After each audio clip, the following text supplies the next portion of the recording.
రాజన్న సిరిసిల్ల జిల్లా వేములవాడ శ్రీ రాజరాజేశ్వర స్వామి దేవస్థాన ఆధ్వర్యంలోని శ్రీ రాజరాజేశ్వర సంస్కృత పాఠశాల కళాశాలలో 80వ స్వాతంత్ర దినోత్సవ వేడుకలు ఘనంగా నిర్వహించారు. ఆల ఈబో ఎల్ రమాదేవి జాతీయ పతాకాన్ని ఆవిష్కరించారు. ఈ సందర్భంగా విద్యార్థులు దేశభక్తి గీతాలకు నృత్య ప్రదర్శనలు, సంస్కృతంలో ప్రసంగాలు చేసి ఆకట్టుకున్నారు. అనంతరం విద్యార్థులకు పులిహోర, బూందీ ప్రసాదంగా అందజేశారు. ఈబో రమాదేవి మాట్లాడుతూ సంస్కృత విద్యను అభ్యసించే అవకాశం అందరికీ లభించదని, శ్రీ రాజరాజేశ్వర స్వామి అనుగ్రహంతో ఈ విద్యను అభ్యసిస్తున్న విద్యార్థులు అదృష్టవంతులని అన్నారు. సంస్కృతంలో నైపుణ్యం సాధిస్తే విద్య, పరిశోధన, బోధన తదితర రంగాల్లో మంచి అవకాశాలు ఉంటాయని తెలిపారు. విద్యార్థుల సమస్యలను తెలియజేసేందుకు ప్రత్యేకంగా ఫిర్యాదులు పెట్టి ఏర్పాటు చేస్తున్నట్లు వెల్లడించారు. విద్యార్థులు క్రమశిక్షణతో చదువుకుని ఉన్నత స్థానాలు చేరుకుని తల్లిదండ్రులకు మంచి పేరు తీసుకురావాలని సూచించారు. ఈ కార్యక్రమంలో డీఈఓ నవీన్ కుమార్, ఏఈఓ మహేష్, పర్యవేక్షకులు పూజిత, వెంకటలక్ష్మి, కళాశాల ప్రిన్సిపల్, అధ్యాపకులు, ఆలయ అధికారులు, ఉద్యోగులు, విద్యార్థులు పాల్గొన్నారు.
पंचदश दिनांके राष्ट्रीयोत्सवत्वेन आभारते आचार्यते 1947 तमस्य वर्षस्य अगस्त मासस्य पंचदश दिनांके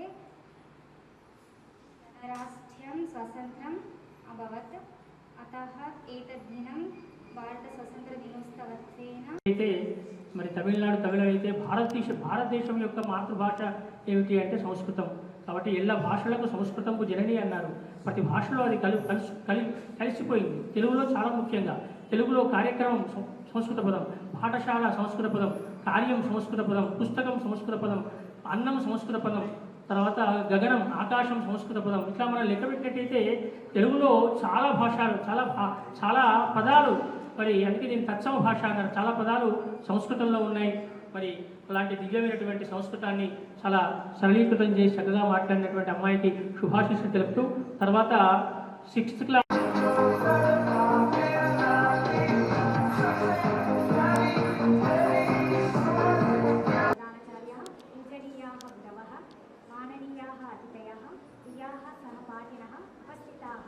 सर्वेषां मम सादरं नमस्कारः. अद्य वयं भारतस्य परमपावनं स्वातन्त्र्यदिवसं समारोहपूर्वकं च आचरामः. एषः दिवसः अस्माकं राष्ट्रजीवने अत्यन्तमहत्त्वपूर्णः अस्ति. 1947तमस्य वर्षस्य अगस्त मासस्य पञ्चदशे दिने अस्माकं भारतदेशः दीर्घकालीनात् पराधीनत्वात् मुक्तिं प्राप्तवान्. సమీచీనం దివ్య చాలా సంస్కృతంలో చక్కగా మాకశ్చిత్ దుఃఖభాగ్యమే, ఇది మన సంస్కృతి, భారతీయ సంస్కృతి. ఈ దేశంలో ఎవరు కూడా దుఃఖించడానికి వీల్లేదు అని చెప్పింది మన వేదం. ఆ విధంగా మరి ఇంకోటి కూడా తను కోట్ చేసింది ఉపన్యాసంలో, జననీ జన్మభూమిశ్చ స్వర్గాదపి గరీయసి అని.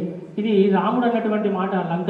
లంకకు పోయిన తర్వాత లక్ష్మణునితో రాముడు అంటాడు, అపి స్వర్ణమయీ లంక నమే లక్ష్మణ రోచతే జననీ జన్మభూమిశ్చ స్వర్గాదపి గరీయసి అని. అంటే చూడు లక్ష్మణ, ఈ ఎంత బంగారుమయంగా ఉన్నా కూడా ఈ లంక నాకు రుచించటం లేదు. జననీ జన్మభూమిశ్చ స్వర్గాదపి గరీయసి, నాకు నా కన్న తల్లి కన్న దేశం ఇవి స్వర్గం కంటే కూడా గొప్పవి అని అక్కడ రాముడు అంటున్నటువంటి సందర్భం చాలా ప్రసిద్ధమైనటువంటి శ్లోకాన్ని తీసుకుంది అమ్మాయికి శుభాశీస్సులు తెలుపుతూ Durgeshwari. To our freedom fighters, great heroes like Subhash Chandra Bose, Bhagat Singh, Jawaharlal Nehru, Mahatma Gandhi, these all are our freedom fighters. They are sacrificed to our independence India. When they are sacrificed to our independence India, then we came our independence India. Today we are proudly enjoying in our independence India. Thank you so much.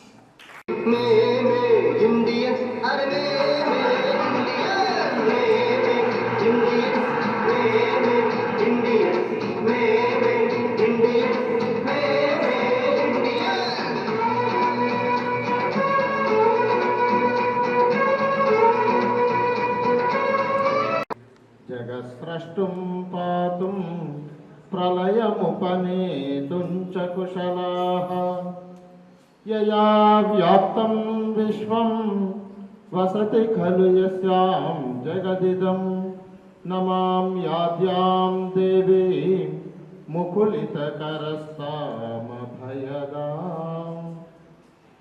మంచే ఉపవిష్టాः సర్వేషాం కృతే మమ నమస్కారాः. సహాధ్యాయానాం కృతే శుభాశయాः, ఛాత్రాణాం కృతే స్వాతంత్ర్యదినోత్సవం పురస్కృత్య శుభాశిషాः ప్రదత్తే మయా. అద్య వయం survey స్వాతంత్ర్యదినోత్సవం ప్రచలామः. స్వాతంత్ర్యం ఇతి కిం ప్రశ్నాం వదతి చేత్ స్వేచ్ఛ.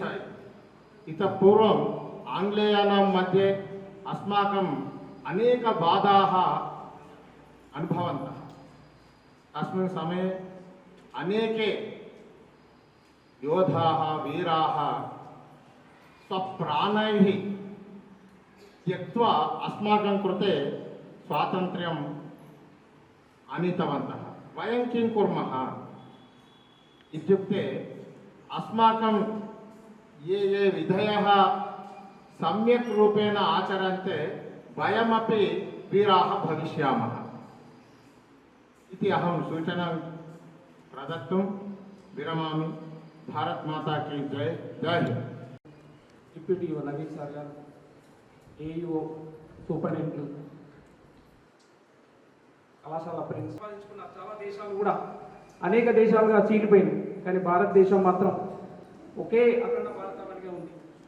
ఎందుకంటే ఈ దేశాన్ని మనకు నేర్పినటువంటి గురువులు, మనకు సందేశం ఇచ్చినటువంటి మహనీయులు, ఈ దేశంలో ఈ మట్టిలో జన్మించినటువంటి వాళ్ళంతా కూడా మనకు శాంతినే ప్రబోధించారు, హింసను ప్రబోధించలే. కానీ కొన్ని సందర్భాల్లో హింస కూడా తలెత్తుతూ ఉంటుంది, విప్లవం కూడా వస్తూ ఉంది. అలా జరిగిన సంఘటనలు ఉన్నాయి. 1946లో తెలంగాణ సాయుధ రైతాంగ పోరాటం వచ్చింది. భూస్వామ్య వ్యవస్థ ఎక్కడ అణిచివేత ఉంటుందో అక్కడ విప్లవం ఖచ్చితంగా వస్తుంది. విప్లవం అనేది సామాజిక మార్పు తీసుకొస్తుంది. ఎంత శాంతిని ప్రబోధించినా, ఎంత శాంతి ఉన్నా అణిచివేతకు గురైనప్పుడు విప్లవం అనేది తప్పనిసరిగా వస్తుంది అని చెప్పడానికి మన దేశంలో అనేక సంఘటనలు ఉన్నాయి. సో 80వ స్వాతంత్ర్య దినోత్సవానికి పురస్కరించుకొని వచ్చినటువంటి మా విద్యా సంస్థల కార్యదర్శి మరియు ఏఈఓ గారులకు, డిఓ గారికి, ఏఓ గారులకు, సూపరింటెండెంట్లకు మరియు వైస్ ప్రిన్సిపాల్ గారికి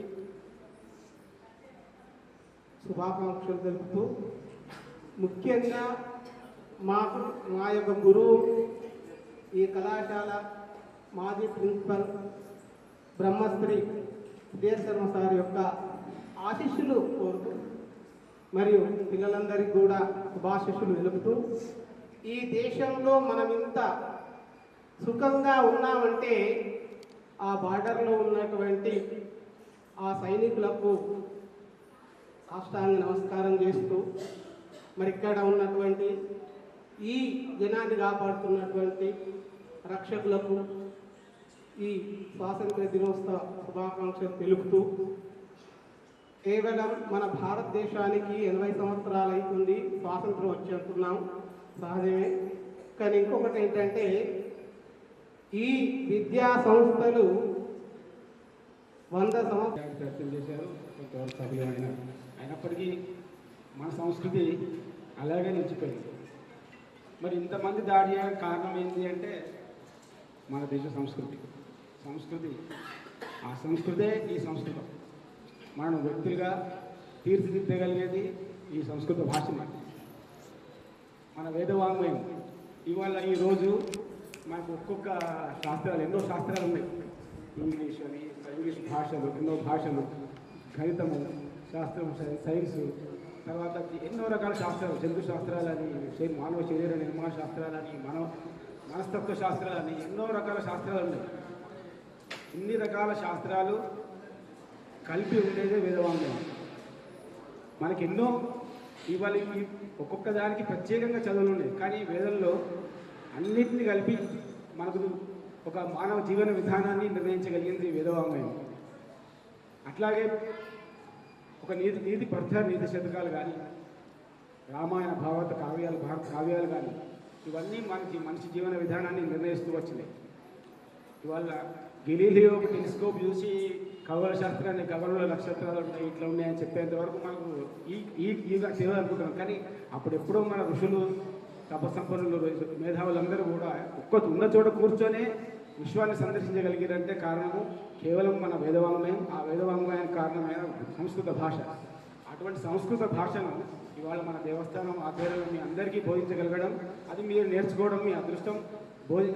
మేము ఆ పరిపాలనలో ఉండడం మా అదృష్టంగా భావిస్తున్నాం. అందుకని విద్యార్థులందరూ డిఓ అంటే సాధారణంగా డిస్ట్రిక్ట్ ఎడ్యుకేషన్ ఆఫీసర్.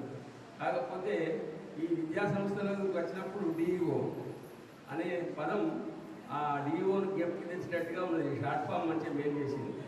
ఆ విధంగానే వారికి తర్వాత అట్లాగే వేదిక మీద ఉన్న పెద్దలకు, తర్వాత మా ప్రిన్సిపాల్ చిరంజీవి మల్లారెడ్డి గారికి, తర్వాత ఇక్కడ ఉన్న రమాదేవి, మా ప్రాచీన విద్యార్థిని, మరి ఇక్కడ పాఠశాలలో ప్రధాన స్థానంలో ఉన్నటువంటి వ్యక్తి, అట్లాగే వారు సూపరింటెండెంట్ గారు, మరి అందరికీ పరమాత్మ అఖండమైనటువంటి ఆయురారోగ్యములు, అఖండమైనటువంటి శక్తిని ప్రసాదించుగాక అని ప్రార్థిస్తూ, మీకు మాకు శుభంబు గల్గు జయము, మీకు మాకు శుభంబు గల్గు జయము, మేరొప్పునన్నింటిలో రాగాపూర్ణ శశాంక దేవుని దయన్, రాజేశ భాస్వద్రయన్, శ్రీకాంతి ప్రభవజ్జలేషుని దయన్, శ్రీ భువిదేవీ దయన్, శ్రీ కావ్యావత వాగుపాసక దయన్, సేవా తప శ్రీదయన్, మీకున్మాకు శుభంబు గల్గు జయము, మేరొప్పునన్నింటిలో.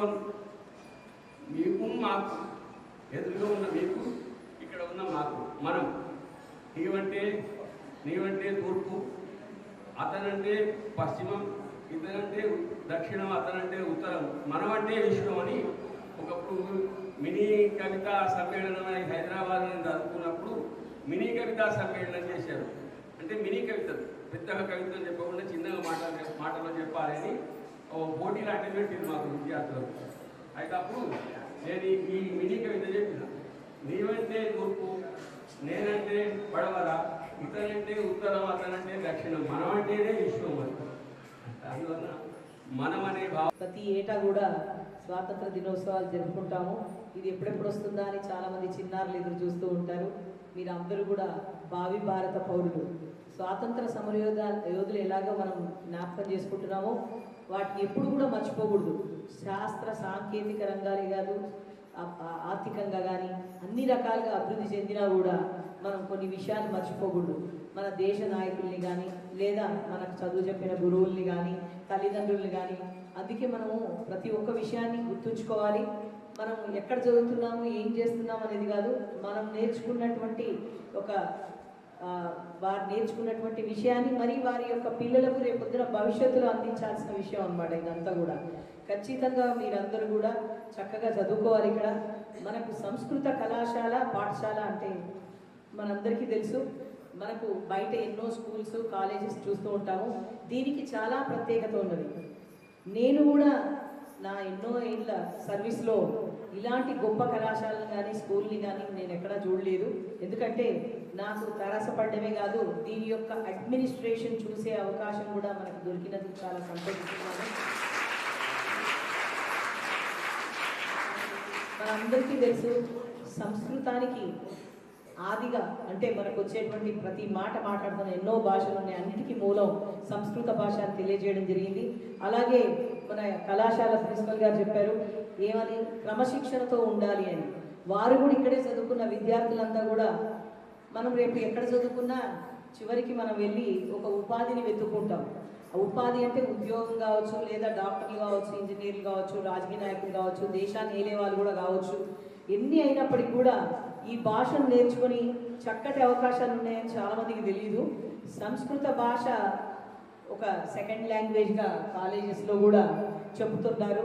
అలాగే ఎక్కడో వెతుకుతూ ఉంటాం మనం, సంస్కృతాన్ని బోధించే వాళ్ళు ఎక్కడున్నారు. మన దగ్గర కూడా ఇప్పుడు ఒక సంస్కృత కళాశాలలో లేదా స్కూల్లో మనకు ఒక వేకెన్సీ రాగానే మనము చాలా సార్లు వెతుకుతూ ఉన్న సందర్భంలో మంచి గురువుగారు దొరకాలని మనం వెతుకుతూ ఉంటాము. అలాగే ఇక్కడికి వచ్చేటువంటి పిల్లలందరూ కూడా వాళ్ళ తల్లిదండ్రులు ఎంతో కష్టపడి వారిని ఇక్కడ దాకా పంపించి చదివిస్తున్నారు. గతంలో వారు చెప్పినట్టుగా బయట ఉండి చదువుకునేవారు, వంట చేసుకొని తిని బయట నుంచి వచ్చేవారు.